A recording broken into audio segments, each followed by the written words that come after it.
What is good? Fuck, good. Everyone. Shoobs here. This is so scuffed.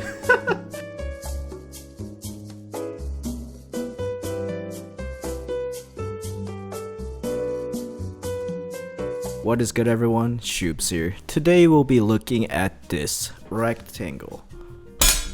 This is the Hex 4B by Hex Keyboards. This specific version is the special collab they did with Dreamcore Singapore. Don't mind the wait, I already got my cursed hands on it. I'm sorry. I'm sorry, keyboard. This is a special collab they did with Dreamcore Singapore, which is a custom PC company, and it's pretty damn cool. This is a new budget 75% keyboard entering the pretty competitive budget 75% layout market.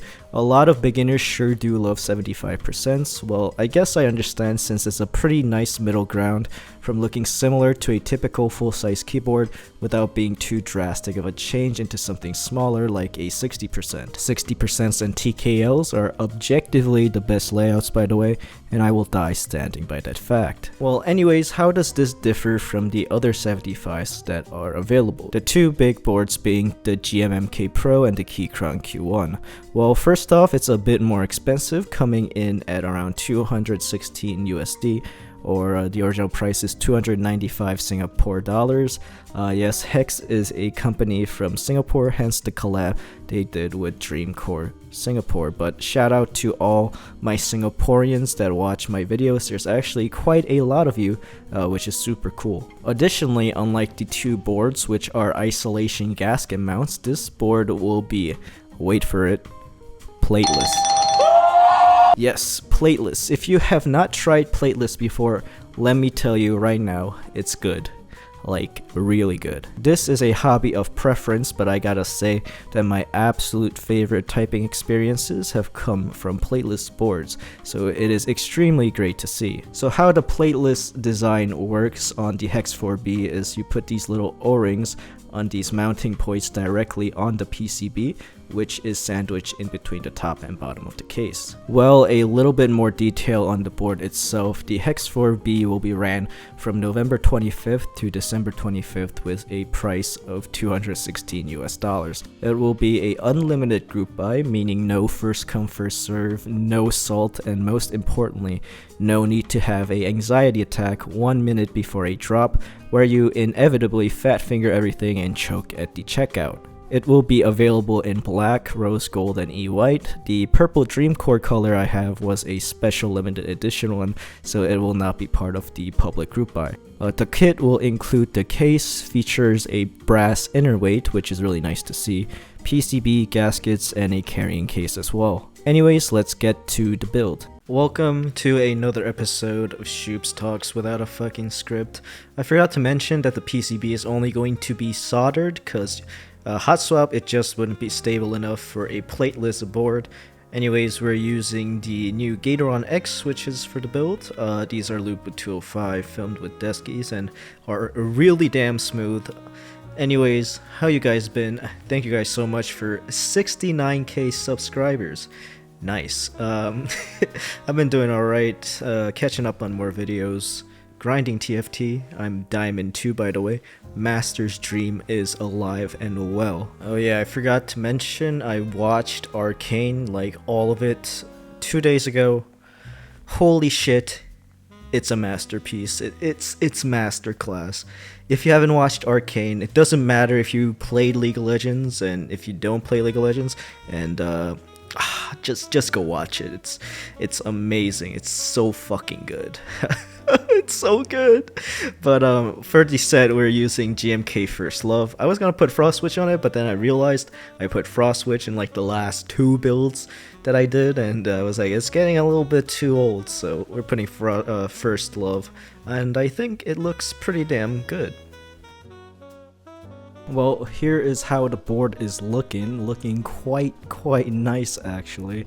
I haven't put First Love in any recent builds. Look at how shined it is. It's actually on my midway right now, which I've been using daily. But really simple outer shell. It's literally just a rectangle, no real bells and whistles. It's a very, very clean and standard rectangle.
Okay, what do I think of the board?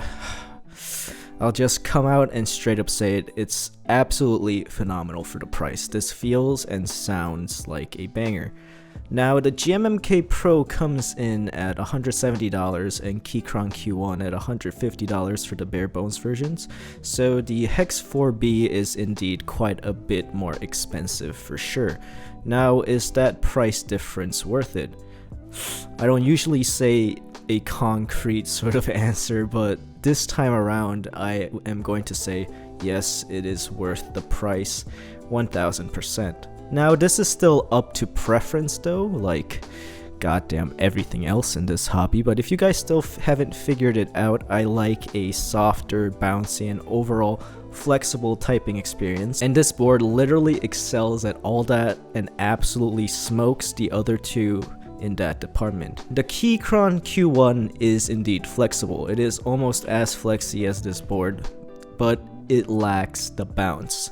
And it's hard to sort of describe what bounce is, but you feel it a lot in plateless boards, which is why I like it so much. And it is when you really bottom out, you feel the vibrations sort of permeate on your fingertips. It's actually quite pleasing. Also, this board does not need any modifications.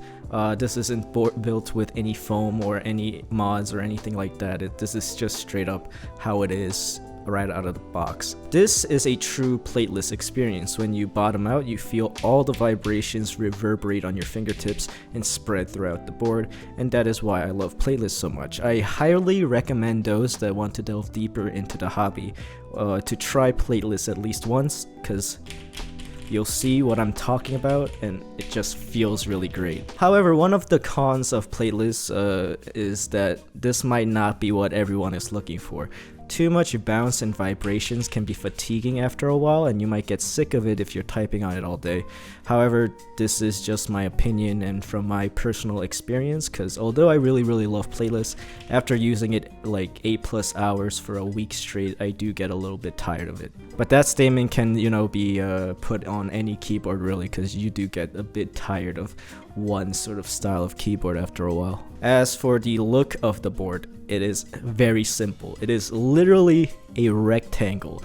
The side profile is a very classic look, but you know, it is quite simply just a rectangle. So if you're looking for knobs and RGB and side RGB and stuff like that, you won't find any here. Even the cutout is a giant, you know, just a giant hole. But I don't know, I sort of dig it. This board to me feels like the perfect entry and board into, I would say, the enthusiast realm of this hobby. The price is low because it simply implements all the things that really matters, which is acoustics and feel, with the looks being secondary. There are no bells and whistles, the inner weight doesn't show at the back, there's literally nothing on the back. It's inside to enhance the sound, no unnecessary engravings on the outside either. It's purely function over form. I gotta give my respect to Caster and Hex Keyboards for this, because I think this board really is a project for bringing a great keyboard for a great price to people that really want to delve deeper into the hobby. Now for some things I didn't like about the board. Well, nothing really. This board is really good, but there's one comment I want to make. Here's one thing I have to say, although it's a little bit unfair to say it, but since I'm such a huge fan of plateless boards in general, I'll just say it. This little bit doesn't really pertain to any beginners, but just people much deeper into the hobby already. Although this board is a very great plateless design and feels and sounds like one, it still falls short under the higher end playlist boards I've tried. The 7V by Gawk, New by Studio Orchestra, and Juby by Ion are some boards that I hold in extremely high regard, and the New and Juby specifically are two boards that stand at the very top of my absolutely favorite feeling keyboards ever. The Hex 4B sort of sounds and feels like a light version of those boards, if you will. It's a little bit less refined and the vibrations feel a little bit all over the place, compared to the much more controlled feeling vibrations of the New and the Juby. Now, that is not really a bad thing though. It's actually amazing that at this price and availability, the Hex 4B comes so close to those boutique, sort of very high-end boards. I just simply wanted to put that out there for those that are into higher-end stuff and have tried those boards or have tried really high-end playlist boards and are thinking about this board, because you won't really get a really different experience, but you will get a very similar experience. Now, my overall thoughts. This board is a certified banger. If you're new to the hobby, if you never tried a great playlist board, if you need a 75%, this board is it, chief. It does what it aims to do perfectly, which is to provide great sound and great feel for a great price. And I honestly think this simple design, just literally a rectangle, is a breath of fresh air. Honestly speaking, this board was one of my absolute favorite boards to take a look at. I genuinely felt heart in this board, and I don't usually advocate for a keyboard this wholeheartedly, but the Hex 4B seems like a project that really is for the enthusiasts out there, or people that really want to get into that sort of realm and take a step further, providing it at a very affordable price. But yeah, the Hex 4B is a amazing board, worth considering for the price, and gets my big thumbs up of approval. Anyways guys, thank you guys so much for watching the video and checking out the video till the end, and thank you again so much for 69k subscribers. We'll be doing something special for that on my Instagram very soon, so you can go follow me there. Link is in the description, but I'll catch you guys in the next one.